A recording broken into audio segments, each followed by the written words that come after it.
किस प्रकार से।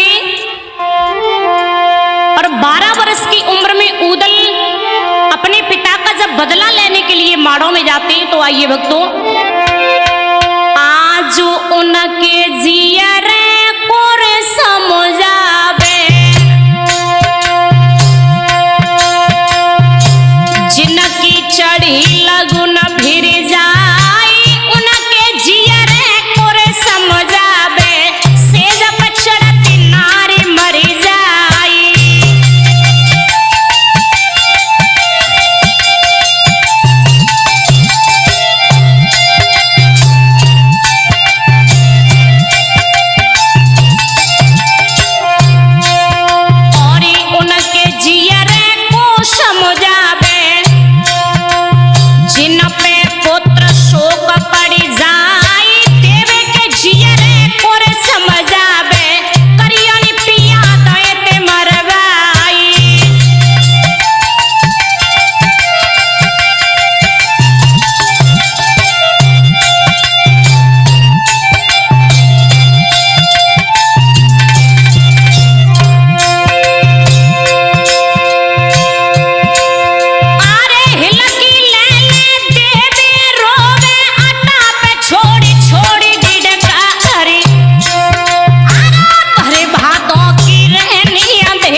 आज पिया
सोच रह जाई।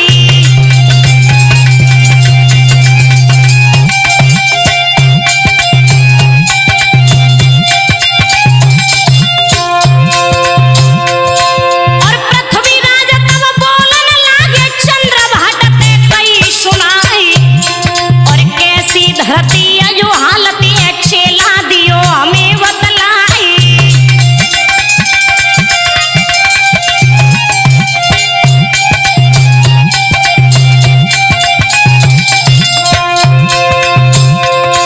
और चंद्रभाट तब बोलन लागे सदियों शब्द वेद चौहान। और काऊ नरेश घर लड़का जन्म हो तुम से रोज बजे तलवारी।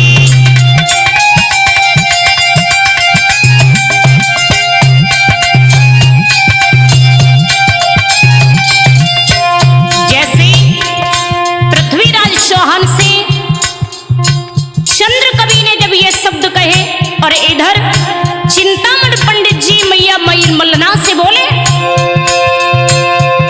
और ई चिंतामण पंडित ने अरु मल्लना ते कही सुनाई। और कारण जाको उदले रे बबरा बहन कोरे अवतारी।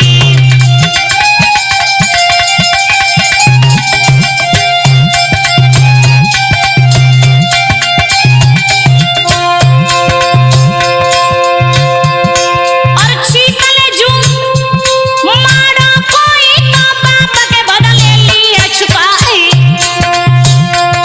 ए जाको लू में बबुला पेरे जम्मे को सब घर दे पिरवाई।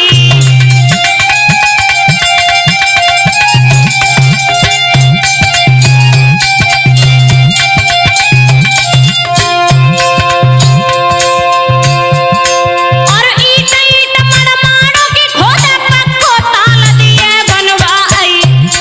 और ये बातें सुन के पंडित जी की रानी मंद मंद मुस्कुराई।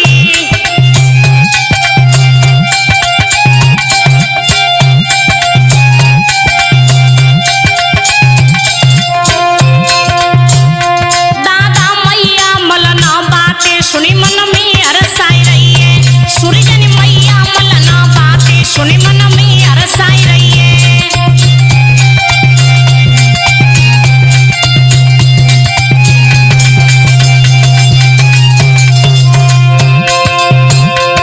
मन में हरसाई रही है, मात मन में हरसाई रही है।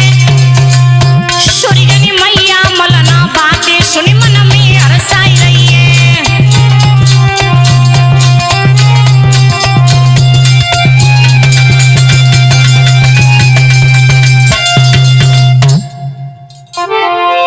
याद रखना भाइयों, जिस तरह से दशराज की पत्नी देवे के गर्भ से उदल का जन्म हुआ, धीरे धीरे ये मासूम लड़का बड़ा होने लगा। और जब ये बड़ा हुआ है तो ध्यान रखना, आरे 12 बरस के उदल हुई गए। 16 के भय थे वीर मलिखान, भय थे 18 के रे नुनियाला, जिनकी जग जाहिर तलवारी।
संध्या काल हो रही में रवने अरब छुपा लैया आई।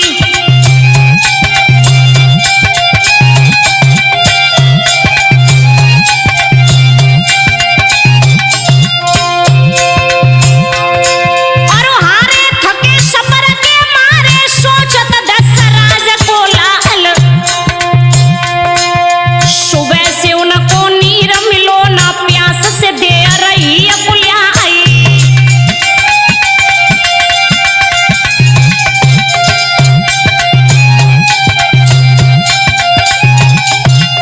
जैसे शिकार खेलते खेलते जब उदल को शाम का वक्त हुआ है, सूर्यास्त जब होते बड़ी जोर से उदल को प्यास लगी है, तो क्या किया? और बाउरही के अज पनघट पे पांचों देव कुंवर को लाल, पनिहारी कुवटा पे पानी भरी रही गई उदय सिंह राय। बाहरी प्यास बहनी मुख लागी, निकमोई पानी दिए पिलाई।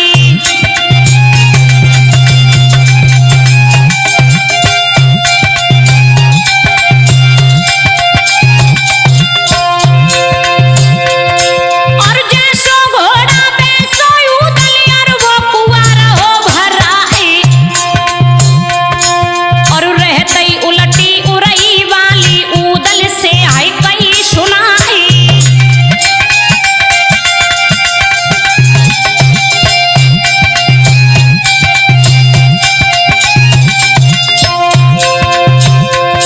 और नैचा कर तेरे बाबुल के जो तो पानी दे पिलाई। खेरिया बनी उदल चाओ घोड़ा वापस देव बगदाई।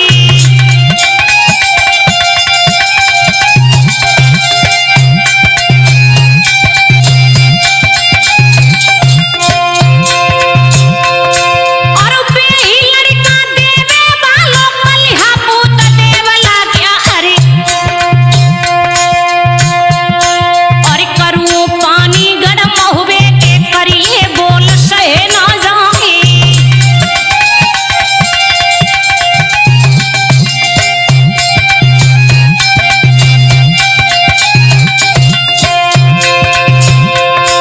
अरे हाथ गुलेल लई उदल नी परसा फोड़े कुआ पे जाए।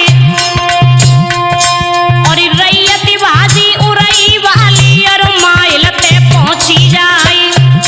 और आओ कोई परदेसी है वीरन सुन ले बात हमारी। और आओ कोई परदेसी है वानी कल सादे फुड़वाई। और दक्ष की माहिल बोलन लागे अबे सिंह को पास बुलाई। और जल्द चले जाओ तुम कुवटा लो और पापी को देव भगाई। और कैसी हकीकत बा पापी की जो बन कल सादे फुड़वाई।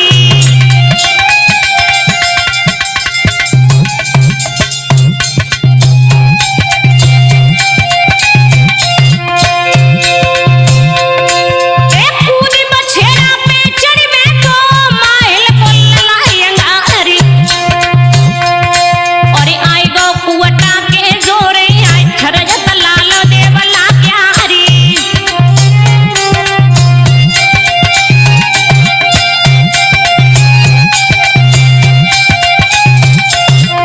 याद रखना, माहिल की बात सुन करके अभय सिंह जब चले हैं, याद रखना खूनों में आंखों में खून के छोले लेकर के अभय सिंह बोला है। अरे कब उदल तुम भय कनवरिया, कब ही ढाल गई तलवार। और राज्य हमारे में आकर के तुमने उदम दो मचाई।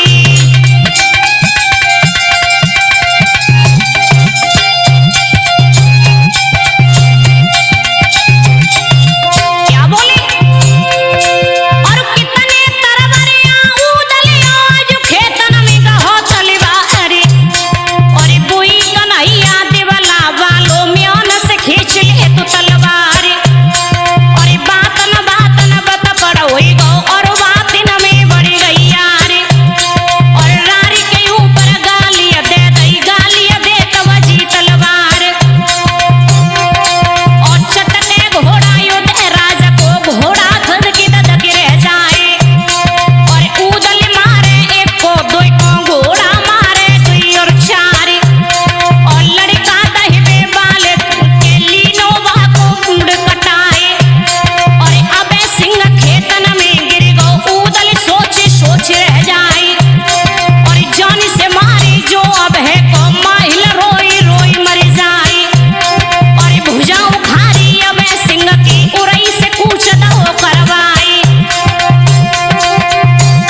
याद रहे भक्तों,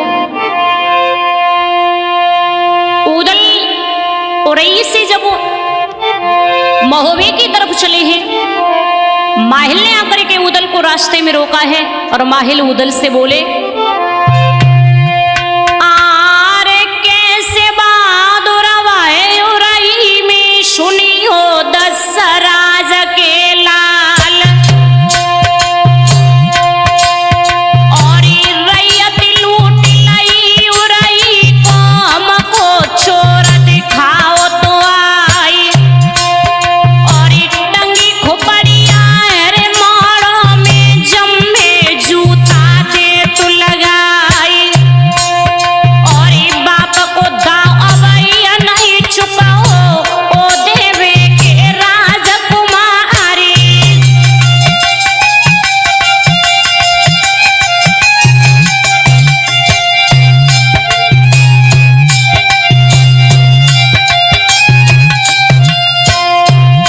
भक्तों, उदल ने जब इतनी शब्द जब माहिल के सुने, घोड़ा से नीचे उतर आए, घोड़ा से नीचे उतर के मामा माहिल की कलाई पकड़ी है। उदल बोले, मामा तुझे मेरे प्यार की सौगंध है, तुम किस माड़ों की बात कर रहे हैं, आप वो मुझे बताएं। तो जैसे ही इतने शब्द जब उदल के सुने माहुल ने, तो बोले माहिल, अरे रीनी भयानक गति महुबे की करियनी महुबो लो घिरवाई, और बाप तुम्हारे को करियनी धरी कोलू में दो पिरवाई।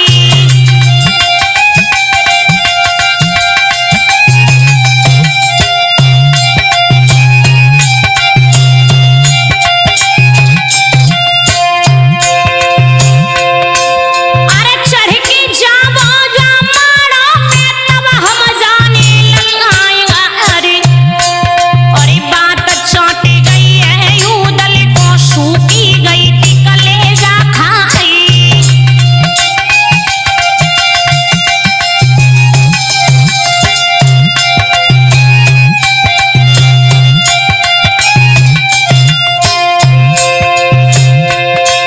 और यादें आई गई जब बाबुल की, उदल रोई रोई रह जाई, अरे जिनके लड़का समर्थ होई गए पुरखा फिर कोलुआ में जाई, और हिलकी ले ले उदल रोवे बाई मौके के रे मैदानी।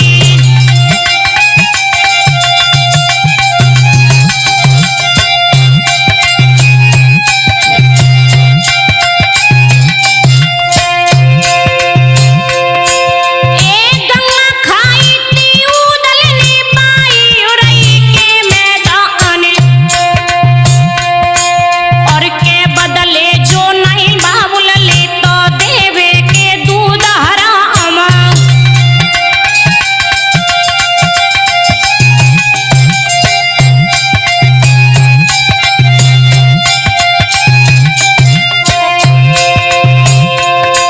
हम ईट ईट माड़ा की खोदी पक्को ताल दिए बनवाई, मेरे जा कोलू में बबुला पेरे जम्मे को ठाड़ो दे पिरवाई।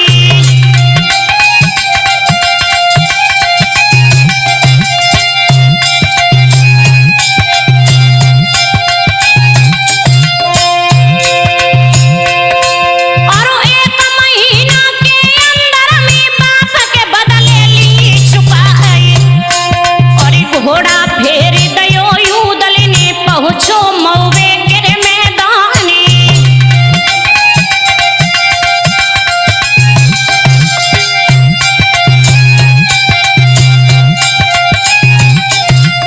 जैसे ही भक्तों उदल जब उरई से माहिल की ये बात सुन के जब महोबे में आए, यारो हिलकी लेके उदल अब देवे ढिंगयाए, सूरजनी लकी लेके उदल अब देवे ढिंगयाए।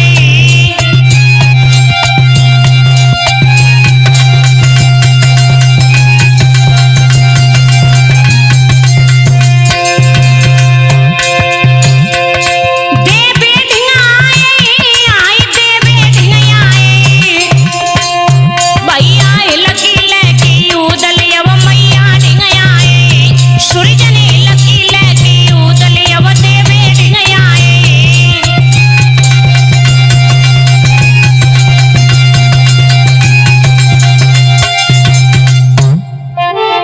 याद रहे भाइयों, जब उदल लौट करके महोबे में आए हैं, पिता की याद रह रह करके उदल को आ रही थी। मैया के दोनों पैर पकड़ के उदल अज बोले, मैया आज पैर पकड़ के निज मैया के तब उदल ने कई सुनाई, और तुम्हें कसम है अज बेटा की जल्दी साची बताई दे मात।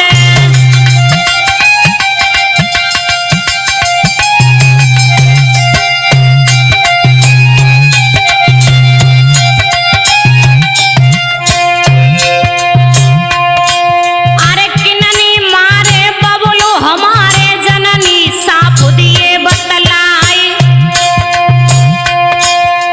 12 साल बीतन ते हो गई बबुले देख सके हम नाई।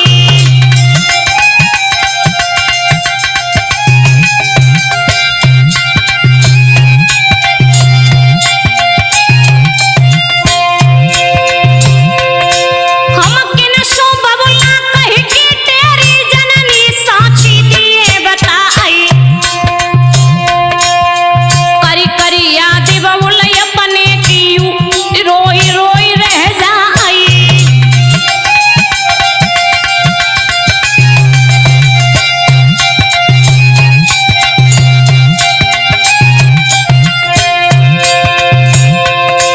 अरे बातें सुन के अज बेटा की तहरी त मूड मारे दो जाए, और गोद बिठाई लो उदल को तब देवे ने कई सुनाई। अरे ओरे कन्हैया गोद खिलैया सुनिए लला देवला क्या री।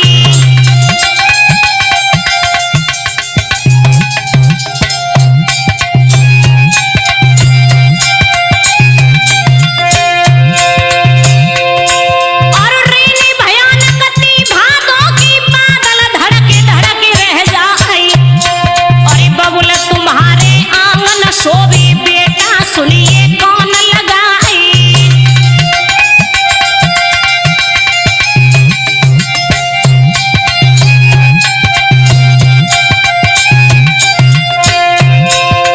उदल ने जब देवे से पूछा, मैया तुझे मेरे प्यार की सौगंध है, तू सच सच बता कि पिताजी को किसने मारा है? तो अज देवे बोली है, लाला और पारी चढ़ाई थी करिया ने सोवत बबुला ले दबाई, और बांध के ले गो माड़ो को तेरे बाबुला मरवाई, और संग पिया के हम मर जाती पेट न होते लला हमारे, और बुरियां तमाम तारी की ऊन पहुंचा रही क्षमाई।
बड़े हो चुके, आप माड़ा के लिए आज्ञा दे। और लगी भर गई थी मैया की तब बेटा ते कई सुनाई, अब सियाने नहीं मेरे बेटा माड़ो पे बांध जाओ तलवार। और जबरत करिया माड़ो वालो बेटा तुम कौन लिए गिराई। और एक तो पिया की में आई मारी, दूजी बेटा दिए मरवाई। और तासु कन्हैया मेरी मानो माड़ो पे बांधो नो तलवारी।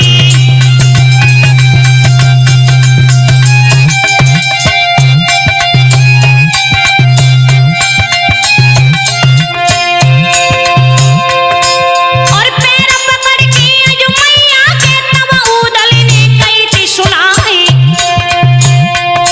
और तोई कसम है मेरे बबुला की मेरी बहिया को छोड़ दे माई। और घोड़ा बेंदुला को सजवाई दे माड़ो पे खेले जूझय पार। और खाना खावे जो महुबे में मानो माँ सगऊ को खाए। और पानी पीवे जो महुबे में मानो रक्त गऊ को खाए।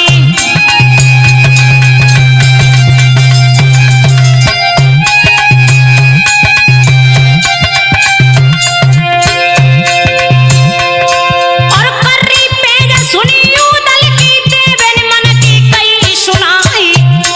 और जाओ कन्हैया गढ़ माड़ो पे हुई विजय कन्हैया जाई।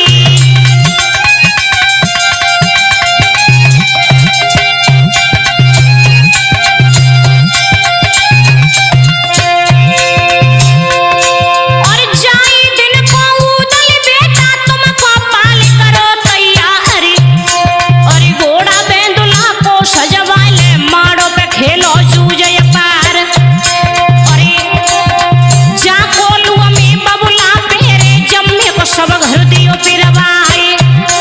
और ईट ईट माड़ो की खो दियो पक्को ताल दियो बनवाए।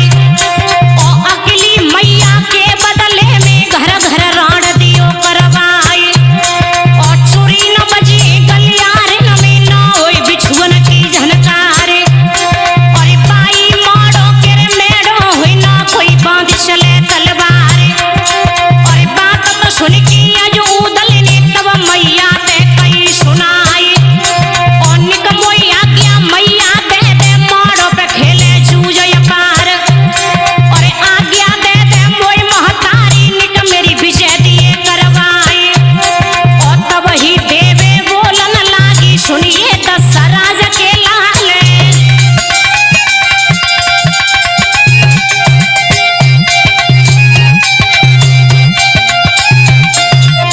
जैसे उदल ने अब अपनी माँ से कहा, माँ तू मुझे माड़ो में जाने के लिए आज्ञा दे।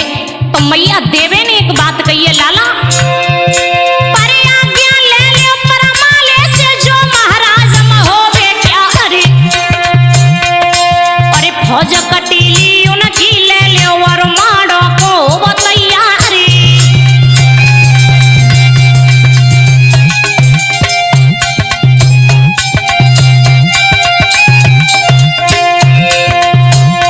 भैया छुई मैया के पैर के उदल घर से निकले। सूरजन छुई मैया के पैर के उदल घर से निकले।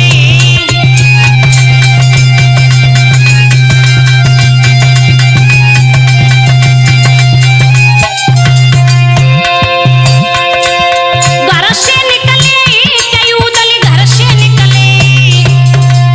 सूरजन छुई मैया के पैर के उदल घर से निकले। सूरजन छुई मैया के पैर के उदल घर से निकले।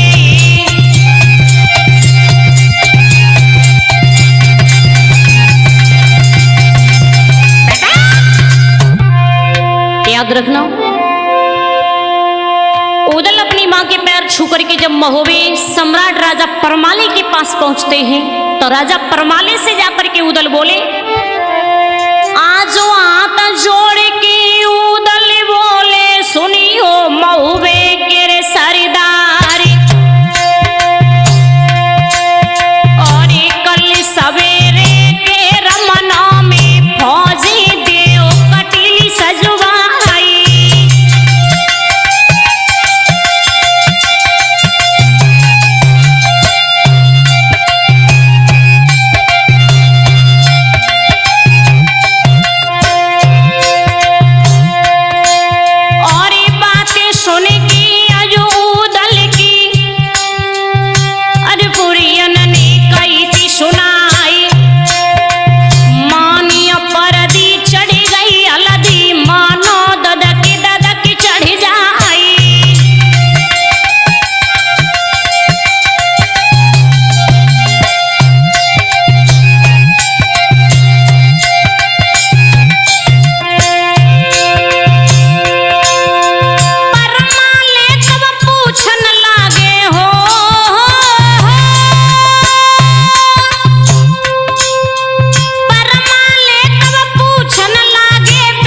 जब उदल आगे की तरफ चले हैं, आज महोबे वाले जवानों ने कूच जब करवाया है मंजिल दर मंजिल करके, तो हुआ क्या? आरे धीरे धीरे मंजिल करके अमर गुरु ते पहुंच गए जाए। गुरुजी डट रहे झारखंड में, तब देवी ने कई सुनाई।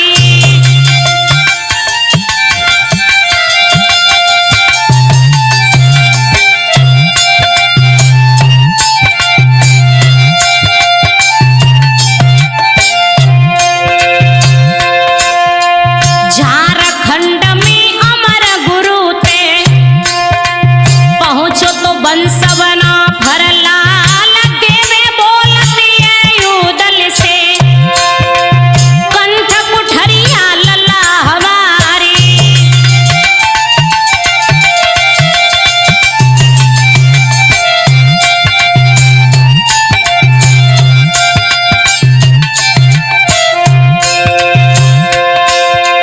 आज्ञा ले लो आज गुरु से, वो महड़ा को पूछ करवाई। अरे सब ही बंस महोबे वाले पहुंचे अमर गुरु ते जाई।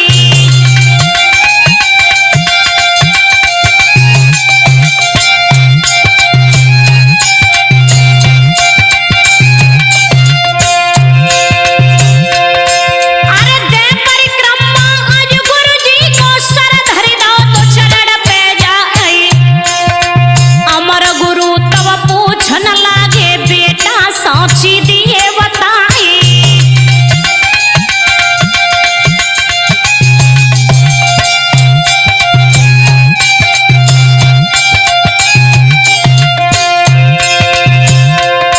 अरे कौन देश की लगी भावई का खो जात उदय सिंहराल। और मंडली का तब बोलन लागे गुरुजी पैया परे तुम्हारी।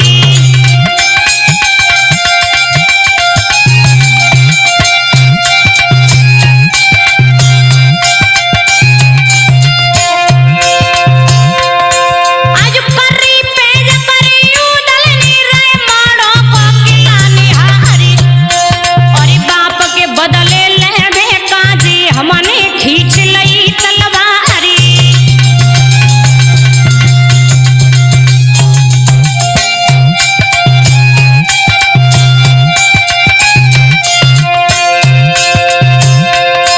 और नीके मन से आज्ञा दे दे जो मैदान भले तलवारी।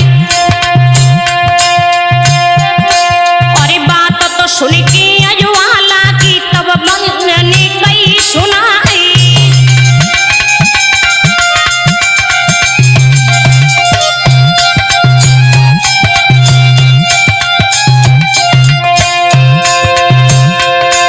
एक कागा मारे ही पेड़न पे बगुला हरे ताल की तारी। एक खेल लोढ़ियन में खेले ओ देवे के राजकुमारी। और बार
सोच रह जाए। और मैया देवे ने आगे बढ़ी तब उदल को दो समझाए। और काहे को पागल बेटा हुई गए मन में धीर धरो मन मारी।